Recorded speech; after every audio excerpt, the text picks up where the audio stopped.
Hakim-Hakim pasal 13. Lahirnya Simson. Orang Israel melakukan pula apa yang jahat di mata Tuhan.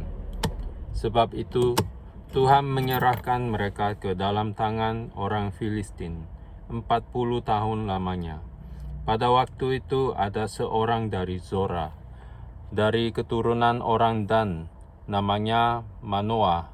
Istrinya mandul, tidak beranak, dan malaikat Tuhan menampakkan diri kepada perempuan itu dan berfirman kepadanya, demikian, memang engkau mandul, tidak beranak, tetapi engkau akan mengandung dan melahirkan seorang anak laki-laki. Oleh sebab itu, peliharalah dirimu, jangan minum anggur atau minuman yang memabukkan, dan jangan makan sesuatu yang haram. Sebab engkau akan mengandung dan melahirkan seorang anak laki-laki. Kepalanya takkan kena pisau cukur, sebab sejak dari kandungan ibunya, anak itu akan menjadi seorang nazir Allah, dan dengan dia akan mulai penyelamatan orang Israel dari tangan orang Filistin. Kemudian perempuan itu datang kepada suaminya dan berkata, telah datang kepadaku seorang abdi Allah, yang rupanya sebagai rupa malaikat Allah, amat menakutkan.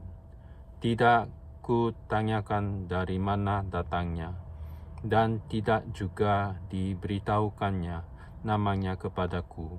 Tetapi ia berkata kepadaku, engkau akan mengandung dan melahirkan seorang anak laki-laki. Oleh sebab itu, janganlah minum anggur atau minuman yang memabukkan, dan janganlah makan sesuatu yang haram. Sebab sejak dari kandungan ibunya sampai pada hari matinya, anak itu akan menjadi seorang nazir Allah. Lalu Manoah memohon kepada Tuhan, katanya, ya Tuhan, berilah kiranya abdi Allah yang kau utus itu datang pula kepada kami dan mengajar kami apa yang harus kami perbuat kepada anak yang akan lahir itu. Maka Allah mendengarkan permohonan Manoah, sehingga malaikat Allah datang pula kepada perempuan itu ketika ia duduk di padang, dan ketika Manoah suaminya itu tidak ada bersama-sama dengan dia. Kemudian perempuan itu segera berlari memberitahukan kepada suaminya. Katanya kepadanya, orang yang datang kepadaku baru-baru ini menampakkan diri pula kepadaku. Lalu bangunlah Manoah dan mengikuti istrinya. Setelah sampai kepada orang itu, berkatalah ia kepadanya, engkaukah orang yang telah berbicara kepada perempuan ini? Jawabnya, benar. Lalu kata Manoah, dan apabila terjadi yang kau katakan itu, bagaimanakah nanti cara hidup anak itu dan tingkah lakunya? Jawab malaikat Tuhan itu kepada Manoah, perempuan itu harus memelihara diri terhadap semua yang kukatakan kepadanya. Janganlah ia makan sesuatu yang berasal dari pohon anggur, atau minuman yang memabukkan tidak boleh diminumnya, dan sesuatu yang haram tidak boleh dimakannya. Ia harus berpegang pada segala yang kuperintahkan kepadanya. Kata Manoah kepada malaikat Tuhan itu, perkenankanlah kami menahan engkau di sini, supaya kami mengolah anak kambing bagimu. Tetapi jawab malaikat Tuhan itu kepada Manoah, sekalipun engkau menahan aku di sini, hidanganmu itu tidak akan kumakan. Tetapi jika engkau hendak mengolahnya menjadi korban bakaran, persembahan persembahkanlah itu kepada Tuhan. Sebab Manoah tidak mengetahui bahwa dia itu malaikat Tuhan. Kemudian berkatalah Manoah kepada malaikat Tuhan itu, "Siapakah namamu? Sebab apabila terjadi yang kau katakan itu, maka kami hendak memuliakan engkau." Tetapi jawab malaikat Tuhan itu kepadanya, "Mengapa engkau juga menanyakan namaku? Bukankah nama itu ajaib?" Sesudah itu Manoah mengambil seekor anak kambing dan korban sajian, lalu mempersembahkannya kepada Tuhan di atas batu. Lalu diperbuatnya keajaiban, sementara Manoah dan istrinya memandanginya. Sedang nyala api itu naik ke langit dari Mezbah, maka naiklah malaikat Tuhan dalam nyala api Mezbah itu. Ketika Manoah dan istrinya melihat hal ini, sujudlah mereka dengan mukanya sampai ke tanah. Sejak itu malaikat Tuhan tidak lagi menampakkan diri kepada Manoah dan istrinya. Maka tahulah Manoah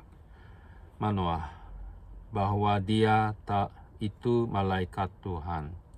Berkatalah Manoah kepada istrinya, "Kita pasti mati, sebab kita telah melihat Allah."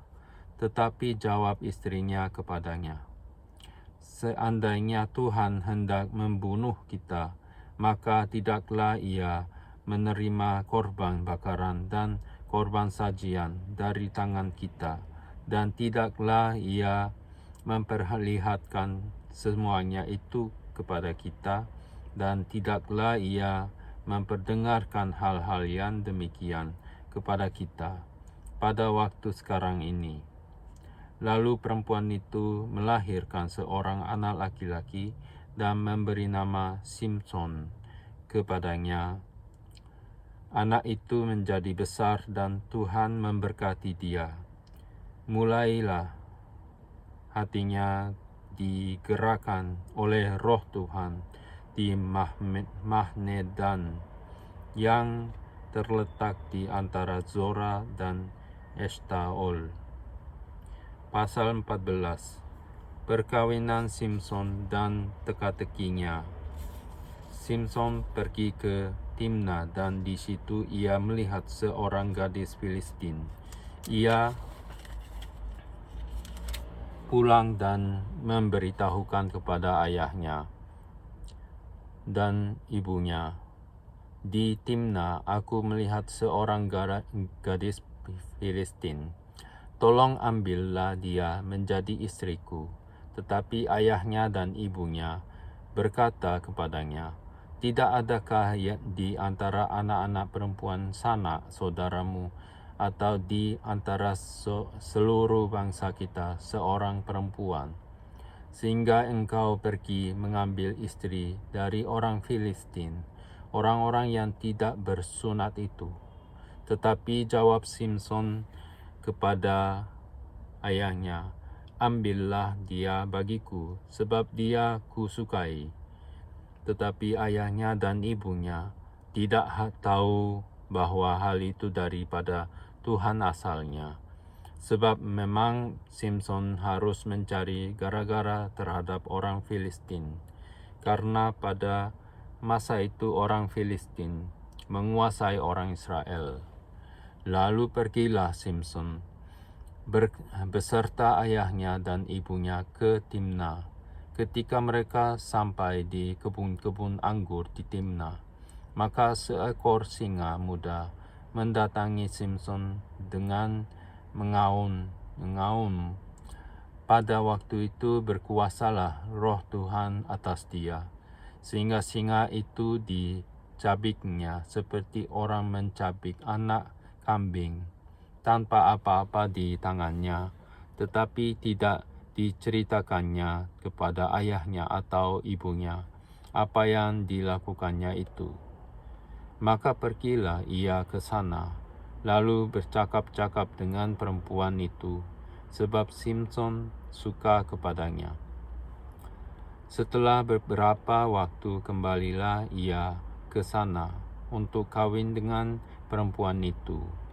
Dan ketika ia menyimpang dari jalan untuk melihat bangkai singa itu, tampaklah ada kawanan lebah pada kerangka singa itu, dan juga madu. Dikeruknya madu itu ke dalam tangannya, dan sambil memakannya ia berjalan terus. Kemudian pergilah ia kepada ayahnya dan ibunya, dan memberikannya juga kepada mereka.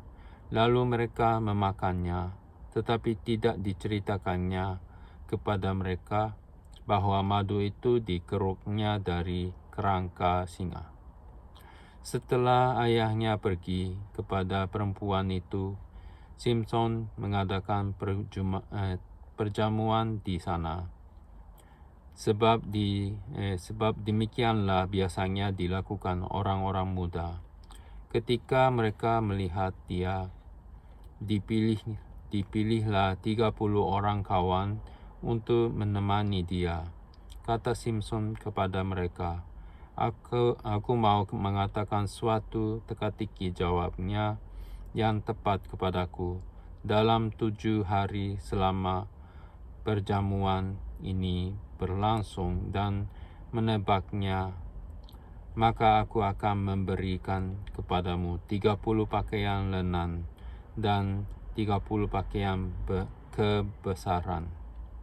Tetapi jika kamu tidak dapat memberi jawabannya kepadaku, maka kamulah yang harus memberikan 30 pakaian dalam 30 pakaian kebesaran kepadaku. Kata mereka kepadanya, Katakanlah teka-teki itu, supaya kami dengar. Lalu katanya kepada mereka, Dari yang makan keluar makanan, dari yang kuat keluar manisan. Ada 3 hari lamanya mereka tidak dapat memberi jawab teka-teki itu. Pada hari ke-7 berkatalah mereka kepada istri Simson, Bujuklah suamimu supaya diberitahukannya kepada kami jawab teka-teki itu. Kalau tidak, kami akan membakar engkau beserta seisi rumah ayahmu. Apakah engkau mengundang kami untuk membuat kami menjadi miskin? Tidak, bukan. Lalu menangislah istri Simson itu sambil memeluk Simson.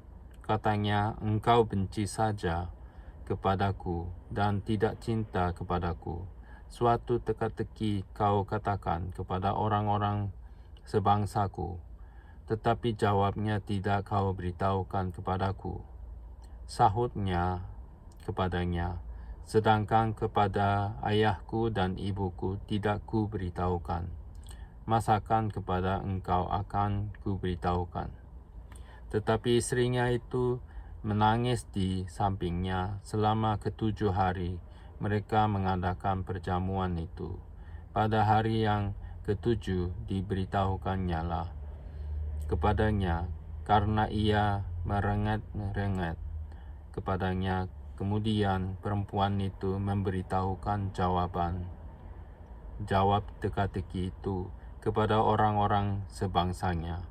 Lalu pada hari yang ke-7 itu, sebelum matahari terbenam, berkatalah orang-orang kota itu kepadanya, Apakah yang lebih manis daripada madu? Apakah yang lebih kuat daripada singa? Sahutnya kepada mereka, Kalau kamu tidak membajak dengan lembu betinaku, pasti kamu tidak menebak teka-tekiku. Maka berpuasalah roh Tuhan atas dia. Lalu pergilah ia ke Askelon, dan dibunuhnya 30 orang di sana. diambilnya pakaian mereka dan diberikannya pakaian-pakaian kebesaran itu kepada orang-orang yang dapat memberi jawab teka-teki itu. Tetapi amarahnya masih juga bernyala-nyala. Lalu pulanglah ia ke rumah ayahnya. Maka diberikanlah istri Simson itu kepada kawannya bekas pengiringnya. Pasal 15. Simson melawan orang Filistin. Beberapa waktu kemudian, dalam musim menuai gandum, pergilah Simson mengunjungi istrinya dengan membawa seekor anak kambing, serta berkata, "Aku mau ke kamar mendapatkan istriku." Tetapi ayah perempuan itu tidak membiarkan dia masuk. Kata ayah perempuan itu, "Aku telah menyangka bahwa engkau benci sama sekali kepadanya. Sebab itu aku memberikannya kepada kawanmu. Bukankah adiknya lebih cantik daripadanya? Baiklah, kau ambil itu bagimu sebagai gantinya." Lalu kata Simson kepadanya, "Sekali ini aku tidak bersalah terhadap orang Filistin, apabila aku mendatangkan celaka kepada mereka." Maka pergilah Simson, ditangkapnya 300 anjing hutan, diambilnya obor, diikatnya ekor dengan ekor dan ditaruhnya sebuah obor di antara tiap-tiap 2 ekor. Kemudian dinyalakan obor itu dan dilepaskannya anjing-anjing hutan itu ke gandum yang belum ditunai, kepunyaan orang Filistin, sehingga terbakarlah tumpukan-tumpukan gandum dan gandum yang belum dituai dan kebun-kebun pohon zaitun. Berkatalah orang Filistin, "Siapakah yang melakukan ini?" Orang menjawab, "Simson, menantu orang Timna itu, sebab orang itu telah mengambil istri Simson dan memberikannya kepada kawannya." Kemudian pergilah orang Filistin ke sana dan membakar perempuan itu beserta ayahnya. Lalu berkata Simson kepada mereka, "Jika kamu berbuat demikian, sesungguhnya aku tak akan berhenti sebelum aku membalaskannya kepada kamu." Dan dengan pukulan yang hebat ia meremukkan tulang-tulang mereka. Lalu pergilah ia dan tinggal dalam gua di bukit Batu Etam.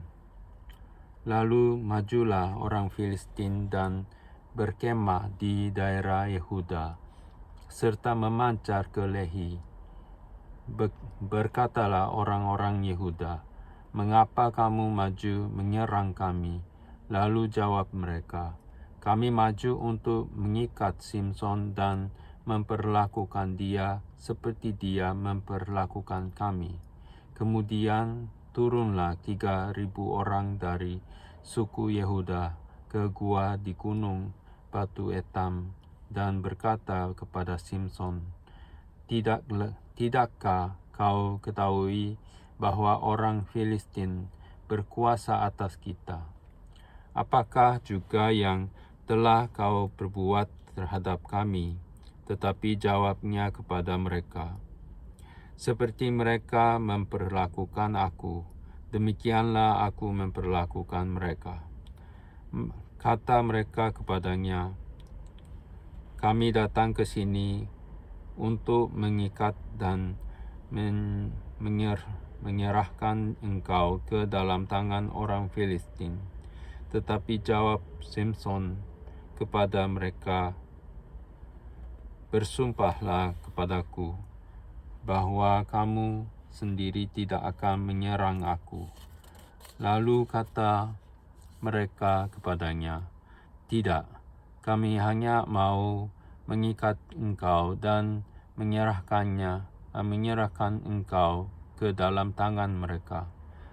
Tetapi membunuh engkau kami tidak mau. Maka mereka mengikat dia dengan dua tali baru dan membawa dia dari bukit batu itu. Setelah ia sampai ke Lehi dan orang-orang Filistin mendatangi dia dengan bersorak-sorak, maka berkuasalah roh Tuhan atas dia, dan tali-tali pada tangannya menjadi seperti batang rami yang telah habis dimakan api, dan segala pengikatnya hancur tanggal dari tangannya. Kemudian ia menemui sebuah tulang rahang keledai yang masih baru, diulurkannya tangannya di pungutnya dan dipukulnya mati 1.000 orang dengan tulang itu. Berkatalah Simson, dengan rahan keledai bangsa keledai itu kuhajar, dengan rahan keledai 1.000 orang kupukul.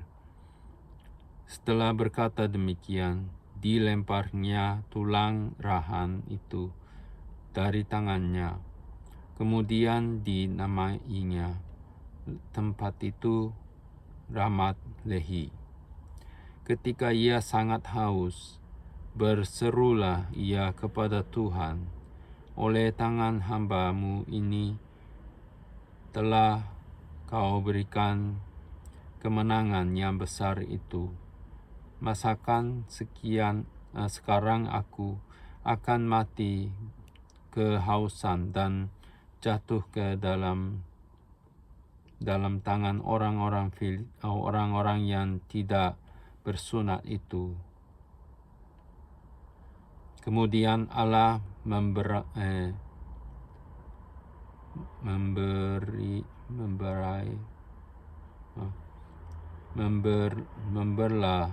liang batu yang di Lehi itu, dan keluarlah air dari situ. Ia minum, lalu menjadi kuat dan segar kembali. Sebab itu dinamailah mata air itu mata air penyeru, yang sampai sekarang masih ada di Lehi. Ia memerintah sebagai hakim atas orang Israel dalam zaman orang Filistin 20 tahun lamanya.